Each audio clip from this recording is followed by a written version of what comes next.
আমি তো আমার ছেলেকে বলে দিছি, বাবা তোমার সময় হলো, এসএসসি পাস করো, বাস, তোমাকে আমি দেরি করাবো না বাবা। আমি সব জায়গায় বলি, এই যুগে তরুণ সমাজকে ধ্বংসের হাত থেকে বাঁচানোর জন্য উপযুক্ত হওয়ার পর বিলম্ব না করে দ্রুততার সাথে বিয়ে দেওয়া, এছাড়া সন্তানদেরকে ধ্বংসের হাত থেকে বাঁচানো সম্ভব। অনেক বাপ মা আছে বলে যে নিজের পায়ে দাঁড়া, ওরে ওকে আরেকজনের পায়ে দাঁড়ায় আছে নাকি? নিজের পায়ে তো দাঁড়ায় আছে, মানে তুমি পয়সা কামাও, ওই যে সব পয়সার মেশিন হয়ে গেছে আজকাল। ঠিক আছে বাবা, পয়সার দরকার আছে, একটা সন্তানের চরিত্র যদি নষ্ট হয়ে যায় তো পয়সা দিয়ে আপনি কি করবেন? নবী করিম সাল্লাল্লাহু আলাইহি ওয়াসাল্লাম বলেছেন, তোমাদের সন্তানরা উপযুক্ত হলে, বিয়ের উপযুক্ত হওয়ার পর তাদেরকে বিবাহ দিতে বিলম্ব করবা না। যদি বিলম্ব করো তাহলে ফিতনা হবে, ফাসাদ হবে, ধ্বংস হবে, তাদের চরিত্র শেষ হয়ে যাবে, তোমরা রক্ষা করতে পারবা না।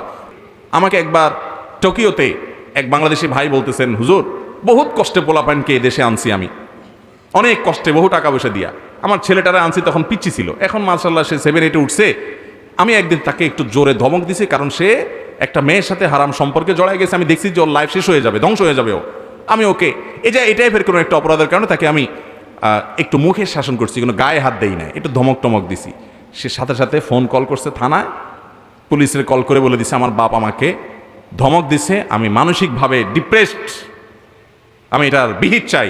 সাথে সাথে থানা থেকে পুলিশ এসে আমার উঠে নিয়ে গেল, আমার লকআপে আটকায় দিল। এরপরে বলতেছে ঠিক আছে, রায় হলো যে তোমাকে ছেড়ে দেওয়া হবে, তোমার ছেলেকে একটা ফ্ল্যাট ভাড়া করে দিবা, সেখানে সে থাকবে, কোন মেয়ে আনবে, কোথায় যাবে, মদ খাবে না কি করবে এটা তার ব্যাপার, তুমি ফ্ল্যাট ভাড়া করে দিবা, তার দিকে তাকায়ও কথা বলতে পারবা না, অর্থাৎ ধমক দিতে পারবা না। যদি ফার্দার তুমি তারে কিছু বলছো আর সে আমাদেরকে অভিযোগ করে তো তোমার খবর আছে। আমাকে ওই বেচারা জড়ায় ধরে বলতেছে, হুজুর এই দুঃখের কথা কাকে বলবো? সবাই তো জানে জাপানে আছি, ফ্যামিলি নিয়ে খুব সুখে আছি, শত শত প্রবাসীদের দুঃখের কথা আমার বুকে আছে।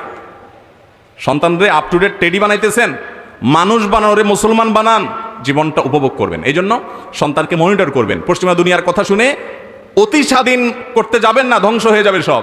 বাচ্চা একসময় বুঝবে যে আমার বাপ আমার মা আমাকে শাসন করেছে, কড়া করে দিয়েছে আমার ভালোর জন্য। এই জন্য তাদের মনিটর করবেন যে তার কোথায় যায়, কার সাথে মিশে, মোবাইলে কি করে না করে মনিটর করবেন, ডিপ মনিটর। আমি ব্যক্তিগতভাবে একটা ছেলেকে তাতে নির্দিষ্ট করে বলতে পারি, আপনারা বললে সবাই চিনে যাবেন, নাম বলবো না, খুব নাম করা একজন আলেমের ছেলে, খুব নাম করা, এক কথার নাম বললে চিনে যাবেন, কিন্তু আমি নাম বলবো না, শুধু শেখার জন্য বলি। ওনার ছেলে মাদ্রাসায় পড়ে, কেমনে জানে একটা মেয়ের সাথে সম্পর্ক, খুব বাজে একটা অবস্থা, সে এখন জীবন দিয়ে দিবে, হান করবে, তান করবে, বাড়ি থেকে চলে যাবে, এরকম একটা অবস্থা। যে কোনোভাবে ওই আলেম সাহেব টের পেয়ে গেছে ছেলের এই অবস্থা হয়ে গেছে, আরে এত কড়াকড়ির পরে অবস্থা হয়ে গেছে, কি করবে? তো আমি বুদ্ধি দিলাম যে ভাই মোবাইল টোবাইল যা আছে এগুলো সব সিজ করে ফেলাম, বলো যেগুলো সিজ করে ফেলে যদি অ্যাক্সিডেন্ট করবে, অ্যাক্সিডেন্ট কিচ্ছু হবে না, এগুলো হুদামিসা কথা, বহুত পোলাপান একদম ভয় দেখায়, ফালতু কথা, ধন্যবাদ, সিজ করেন। তো সব সিজ করে ফেলছে, কোনো ডিভাইস তার কাছে নাই, এবং তাকে দীর্ঘদিন বেশ কঠিন মনিটরিংয়ে রাখছে। মাত্র আমি বললাম মাত্র 3 মাস চেষ্টা করেন। কয়েক মাসের মধ্যে আলহামদুলিল্লাহ দেখা গেল যে বাচ্চার মধ্যে সব পাগলামি ছাগলামি মাথা থেকে ঝেড়ে সব শেষ হয়ে গেছে।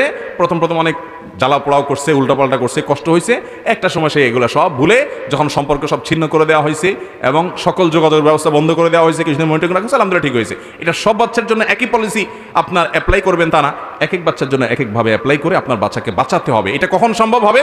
যদি আপনি টের পান যে ও ধ্বংস হচ্ছে। অনেক বাপ মা আছে শুরুতে কিছু বলে না, ধ্বংস হইয়া ওই লিটনের ফ্ল্যাটে যায় উঠছে, কিচ্ছু বলে নাই, না একটু এই বয়সে একটু আধটু করে।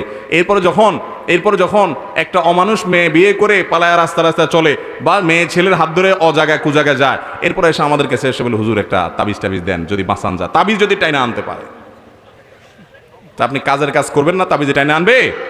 এই জন্য মনিটরিং করবেন বাচ্চাদেরকে, ছেলে মেয়েদেরকে ডিপ মনিটরিং করবেন। সর্বশেষ আমল হলো দ্রুত বিয়ের ব্যবস্থা করবেন।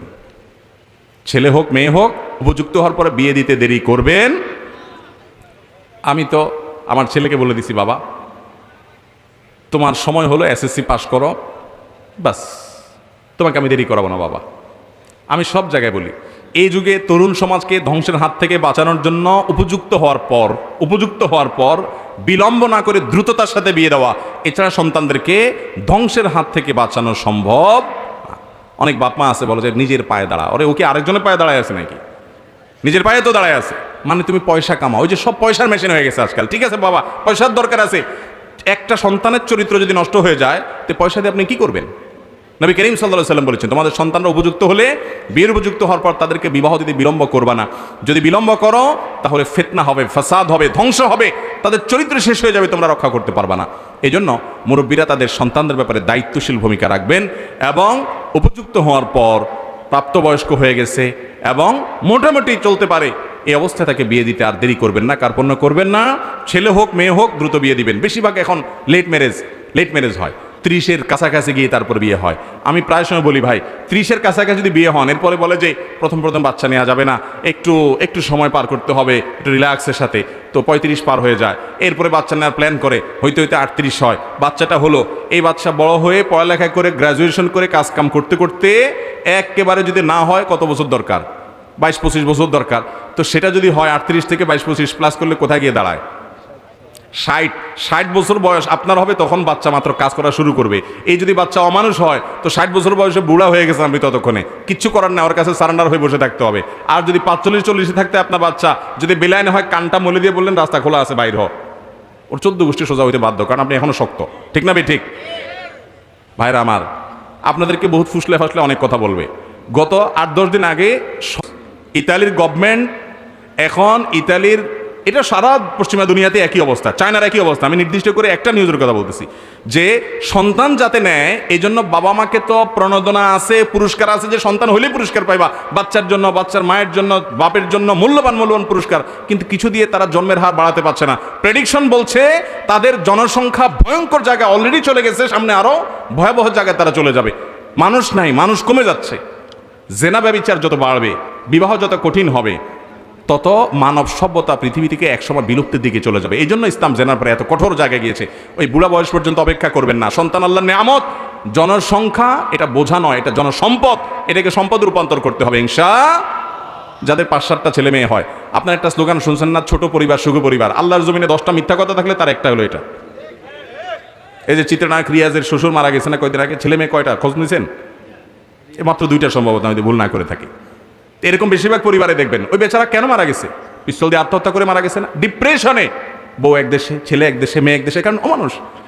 আর যাদের 5-6টা ছেলে মেয়ে হয়, আরে ভাই ওই 5-7টার ভিতরে একটা এমনিই মানুষ হয়ে যায়। ঠিক না ঠিক? আর 1-2টা হলো, ওই 1-2টা যদি অমানুষ হয় তাহলে তার দুনিয়া আখিরাত সবই শেষ, আর তো কিছু করার নেই।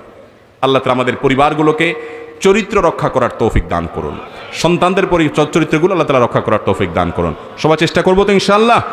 যারা যুবক আছেন তারা পরিকল্পনা করেন, আল্লাহর কাছে দোয়া করবেন। সূরা ফুরকান আয়াত নম্বর 74। সূরা ফুরকান আয়াত নম্বর কত? রব্বানা হাব লানা মিন আজওয়াজিনা ওয়া যুররিয়াতিনা কুররাতা আয়ুন ওয়াজআলনা লিল মুত্তাকিনা ইমামা। আল্লাহ আমাকে, আমার পরিবারকে, আমার সন্তান সন্ততিকে এমন বানায় দেন যে ওদেরকে দেখলে আমার চোখটা জুড়ায় যায়, নয়ন জুড়ায় যায়, এরকম সন্তান বানায় দেন, এরকম স্ত্রী, এরকম স্বামী বানায় দেন, এবং আমাদেরকে মুত্তাকিদের লিডার বানায় দেন। পয়সাওয়ালা না, পয়সাওয়ালা হইলে হইলো, না হইলে নাই, মুত্তাকিদের লিডার যেন। মনে রাখবেন, সন্তানের পয়সাটা আপনি যতটা উপভোগ করবেন, আল্লাহর কসম করে বলছি, সন্তানের যে ব্যক্তিত্ব, পার্সোনালিটি, আদব, লেহাজ, এটা তার পয়সার চাইতে, অর্থের চাইতে বেশি উপভোগ্য বিষয়, বেশি উপভোগ করবেন। অতএব সন্তানকে মানুষ বানান, মুত্তাকি বানান, পয়সাওয়ালা হোক বা, আজকাল সে অভিভাবক পাওয়া যায় না যে ডাইকা বলে বাবা তুই ডাক্তার হয়, ইঞ্জিনিয়ার হ, আলেম হ, মাওলানা হ, এসব পরে, আগে তোর প্রতি আমার নির্দেশ হলো তুই মানুষ হ বাবা, চোর ডাকাত হইস না, অমানুষ হইস না, অমানবিক হইস না। এরকম বাপ মা এখন পাওয়া যায় না, আগের কালে পাওয়া যাইতো। আমরা মুরব্বীদের কাছে শুনছি, আমরাও একটু আধটু দেখছি যে অনেক বাপ মা আছে বাচ্চাদেরকে মানুষ করতেন। এখন বাপ মাও চায়, পয়সা চাই দিন শেষে, বাবা তুই কি করস আমার দেখার দরকার না, চুরি কর, ডাকাতি কর, দুর্নীতিবাজ কর, টুমচোর, গমচোর, যেটা মনে সেটা কর, দিন শেষে আমি পয়সা চাই, এলাকা আমার ভাবসাব দরকার। ঠিক না ঠিক? অনেক যুবকরা আছে নিজেরা সৎ হতে চায় কিন্তু বাপমার জন্য পারে না, বইয়ের জন্য পারে না, সবাই টেনে ধরে, না তোমার পয়সাটা চাই আমি। ঠিক না ঠিক? আল্লাহ আমাদেরকে মানুষ হওয়ার তৌফিক দান করুন, সৎ হওয়ার তৌফিক দান করুন। আশেপাশে সবার বিল্ডিং হাঁকানো দেখে, চকচকে গাড়ি দেখে, টাকার বান্ডেল দেখে, সব জমি জমা কিনে ফেলতেছে, বাজারে দোকান করে ফেলতেছে, মার্কেট করে ফেলতেছে, এগুলো দেখে বাবারা খবরদার প্রতারিত হবেন না। এগুলোর ভিতরে আল্লাহ তাআলা শান্তি রাখেন নাই। সন্তানটাকে সৎ এবং নেককার বানান, এরপর যদি পয়সা হয় হোক, না হলে নাই। আজকাল তো অনেক বাপ মা আছে, পরীক্ষা দিবে ছেলে, আর প্রশ্ন ফাঁস হয়েছে, প্রশ্ন কেনার জন্য বাপে টাকা নিয়ে যায়, হাজির হয়। ঠিক না ঠিক? বাচ্চাকে, ছেলেকে, মেয়েকে প্রশ্ন কিনে এনে দেয়, এই বাপের কাছ থেকে কি আশা করবে এই ছেলে মেয়ে? এই বাপ তো নিজেই মনুষ্যত্ব শিখে নেয়, নীতি সততা শিখে নেই। ঠিক না ঠিক? অনেক স্কুল কলেজে টিচাররা আছে, বলে দেয় তোমরা একজন অন্যকে দেখাই লিখবা, সাহায্য করবা, স্কুলের সুনাম রক্ষা করবা। তো এই যে দুর্নীতি, 2 নম্বরে অসততা করার জন্য টিচার নিজেই শিক্ষা দিচ্ছে, এর কাছে কি শিখবে সন্তান? ঠিক না ভাই? ঠিক। অতএব আমরা তরুণ ভাইদেরকে বলছি, আপনারা শপথ করেন আমরা কখনো অবৈধ অন্যায়ের পথে যাব। এই দেশকে সোনার বাংলাদেশ হিসাবে গড়ে তুলতে হলে আমাদেরকে সোনার মানুষ হতে হবে। দুর্নীতিকে এই দেশ থেকে ঝেঁটিয়ে বিদায় করতে হবে। এই দেশের উন্নয়নের পথে একমাত্র সবচেয়ে বড় বাধা, অন্য আরো বাধা থাকতে পারে, কিন্তু সবচেয়ে বড় বাধা হলো দুর্নীতি। এই দুর্নীতি মানুষ সাধে করে না, বাপের চাপে করে, মায়ের চাপে করে, ছেলে মেয়ের চাপে করে, বইয়ের চাপে করে। অতএব মেরুদণ্ড সোজা করেন, গোটা পৃথিবী চাপ দিবে আমার নীতি আদর্শ আমি বিক্রি করব।